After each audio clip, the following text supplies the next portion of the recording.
किसी भी व्यक्ति को अगर पुलिस ने पकड़ लिया और मान लीजिए कि आप जाते हैं एफआईआर दर्ज करवाने के लिए, पुलिस आपकी एफआईआर को दर्ज नहीं करती है। कुछ एसेंशियल्स है, ऐसे ही पुलिस किसी को अरेस्ट नहीं कर लेगी।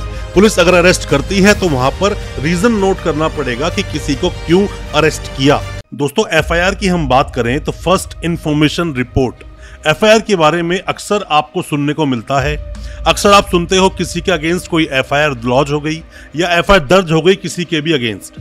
एफआईआर दर्ज होने के बाद में पुलिस पकड़ लेती है या फिर उसको जेल भेज देती है। ऐसी कई सारी बातें हैं और डाउट्स भी हैं आपके दिल में, क्योंकि होता क्या है कि जितने भी मामले होते हैं नॉन कॉग्निजेबल ऑफेंसेस, ऐसे मामलों में पुलिस 155 में एनसीआर करके छोड़ देती है सामने वाले को। या फिर आप ये समझ लीजिए कि नॉन कॉग्निजेबल ऑफेंसेस के अंदर पुलिस अगर आपको अरेस्ट करेगी तो उसके लिए वारंट की जरूरत है।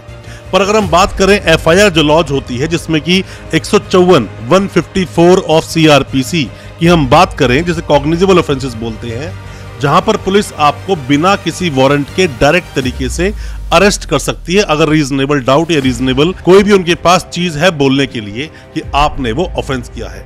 एफआईआर से रिलेटेड आपके बहुत सारे सवाल हैं, जैसे पुलिस आपको कब अरेस्ट कर सकती है, पुलिस अरेस्ट करेगी तो क्या क्या कंडीशंस होनी चाहिए, पुलिस कब आपको अरेस्ट नहीं कर सकती, पुलिस ने अगर अरेस्ट कर भी लिया तो घर में इन्फॉर्म करने के लिए क्या आपका अधिकार है, आपके वकील साहब आपसे कैसे मिलेंगे, और साथ में ही ये कि पुलिस आपको कब पेश करेगी मजिस्ट्रेट साहब के सामने। दोस्तों, जब भी कोई एफआईआर दर्ज होती है तो एफआईआर के कुछ एसेंशियल्स है, ऐसे ही पुलिस किसी को अरेस्ट नहीं कर लेगी।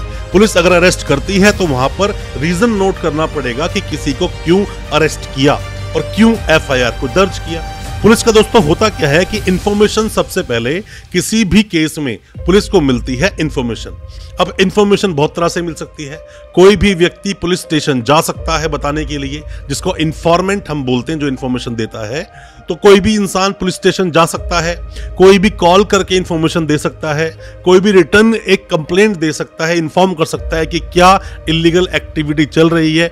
ये सब चीजों की तरह से इंफॉर्मेशन मिलती है। दोस्तों, आपने अगर कभी भी कोई भी एफआईआर लॉन्च करवाई है, एफआईआर दर्ज करवाई है, या आप पर कोई भी एफआईआर दर्ज हुई थी, तो क्या क्या समस्या, क्या क्या परेशानियां आपने झेली, क्योंकि अक्सर पुलिस स्टेशन में जब आप एफआईआर करवाने जाते हो आसानी से एफआईआर होती नहीं है, और जिस पर एफआईआर हो जाती है पुलिस उसके साथ गलत तरह का व्यवहार करती है। अपने एक्सपीरियंस को कमेंट बॉक्स में जरूर बताना ताकि और भी लोग उससे अवेयर हो सके। पुलिस को वारंट की जरूरत नहीं है अगर कॉग्निजेबल ऑफेंस हुए, मतलब सीरियस नेचर के जो अपराध होते हैं, जितने भी मामले आप देखोगे फॉर्जरी के रिलेटेड होते हैं, या फिर रेप होता है, कोई भी लूट कहीं पे होती है, डकैती होती है, मर्डर होता है, पॉक्सो होता है, एनडीपीएस, और ये सभी ऑफेंसेस कॉग्निजेबल की श्रेणी में आते हैं। अभी दोस्तों हम लोग बात कर रहे हैं एफआईआर की, जो कि the code of criminal procedure 1973 के जो सेक्शन 154 में लिखा हुआ है, जहां बोलते हैं information in cognizable offences. Cognizable offences में जो इंफॉर्मेशन मिलती है पुलिस को, उसके अनुसार उसके आगे कार्रवाई करती है। किसी भी व्यक्ति को अगर पुलिस ने पकड़ लिया और मान लीजिए कि आप जाते हैं एफआईआर दर्ज करवाने के लिए, पुलिस आपकी एफआईआर को दर्ज नहीं करती है। इतनी आसानी से पुलिस दर्ज करती नहीं है एफआईआर, बट हाँ कि अगर आपका कोई पुलिस में कोई सगा संबंधी जानकार हो तो एक बात अलग है, 60 गार्ड से जल्दी काम हो भी जाते हैं। पर मैं आपको बता दूं कि पुलिस एक शुरुआती जांच जरूर करेगी। आपकी मान लीजिए एफआईआर पुलिस नहीं लिख रही है, आप बार बार पुलिस स्टेशन जा रहे हैं, बट फिर भी पुलिस आपको कोई ना कोई टल्ला देकर वहां से भगा देती है। तो ऐसे में आप करेंगे क्या? वो कंप्लेंट को लिखित रूप से, कंप्लेंट को पूरी अपने हाथ से लिखें, साइन करें, फोन नंबर लिखें, वहां पे अपना एड्रेस भी लिख दें और लिखकर सीधा उस थाने को पोस्ट कर दें। पोस्ट करने के बाद में कुछ दिन आप वेट करें, 2 4 5 दिन अगर आपके पास रिप्लाई नहीं आया तो उनके आला अधिकारी, डीसीपी साहब जो भी आपके एरिया के होंगे, जो भी जोन के होंगे, उनको आप पोस्ट कर दें। एक्शन दोस्तों जरूर होगा। फिर भी आपकी एफआईआर दर्ज नहीं होती, कंप्लेंट पर कोई भी एक्शन नहीं होता है, तो आप क्या करें, सीधा कोर्ट जाएं, 156(3) का सहारा लें और उसमें वकील साहब की आपको हेल्प लगेगी, आपको हेल्प लेनी होगी, वही आपकी कोर्ट के थ्रू आपकी एफआईआर को दर्ज करा पाएंगे। दोस्तों, किसी भी कॉग्निजेबल मामले में, कोई भी संज्ञेय जो मामले होते हैं, कोई भी अपराध जो सीरियस नेचर के होते हैं, उसमें पुलिस को एफआईआर दर्ज करनी ही पड़ती है, मैंडेटरी प्रोविजन है।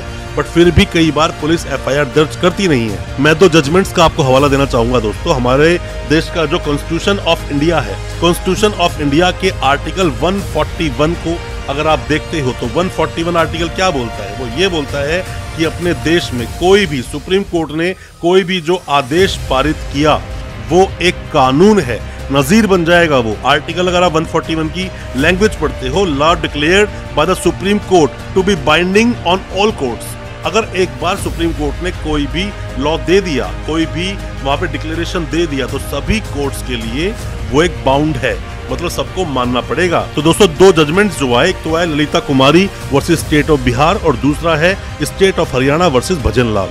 आप इन दोनों को डिटेल में अच्छे से पढ़ोगे तो आपको समझ आ जाएगा कि पुलिस को आपकी एफआईआर क्यों लिखनी पड़ेगी और वो आपको ऐसे ही मना कर नहीं सकती पुलिस। जब भी दोस्तों कोई एफआईआर दर्ज होती है उसके साथ ही जुड़ी हुई और इन्फॉर्मेशन कुछ आप इस तरह समझ सकते हैं कि जब भी कोई एफआईआर दर्ज हुई, किसी व्यक्ति को अरेस्ट किया, तो 24 घंटे के अंदर अंदर मजिस्ट्रेट साहब के सामने पेश करना अनिवार्य है, जरूरी है, कानून है। पर ऐसा होता नहीं है। कई बार कई केसों में हमने देखा है कि 2-2, 3-3 दिन तक पुलिस स्टेशन में बिठा कर रखते हैं और सिर्फ इसलिए बिठा कर रखते हैं क्योंकि आपको कानून का पता नहीं। साथ में दोस्तों एक और कानून ये भी है कि जैसे ही पुलिस ने आपको पकड़ा, पुलिस स्टेशन में रखा, तो 12 घंटे के अंदर अंदर आपके फैमिली मेंबर्स को या आपके जानकार को इन्फॉर्म करना होगा कि कहां पर आपको रखा गया है।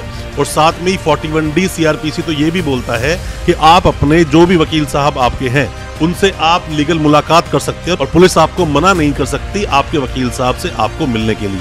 कोई भी दोस्तों किसी भी तरह के सवाल आपके दिल में है, कोई भी डाउट्स हैं किसी भी चीज को लेकर, एफआईआर को, बेल को, किसी भी चीज को लेकर, कमेंट बॉक्स में अपने सवाल जरूर पूछना और हमारी वीडियो को ज्यादा से ज्यादा अपने दोस्तों, परिजन, परिवार में शेयर करें ताकि वो भी अपने आप को कानून जानकार बना सके। हमारे चैनल को अभी सब्सक्राइब करें, साथ में लगा बेल आइकन जरूर दबा दें ताकि इसी तरह की लीगल अवेयरनेस की वीडियोस आप तक पहुंचा सके सबसे पहले। बहुत बहुत शुक्रिया, धन्यवाद हमारे इस वीडियो के साथ बने रहने के लिए।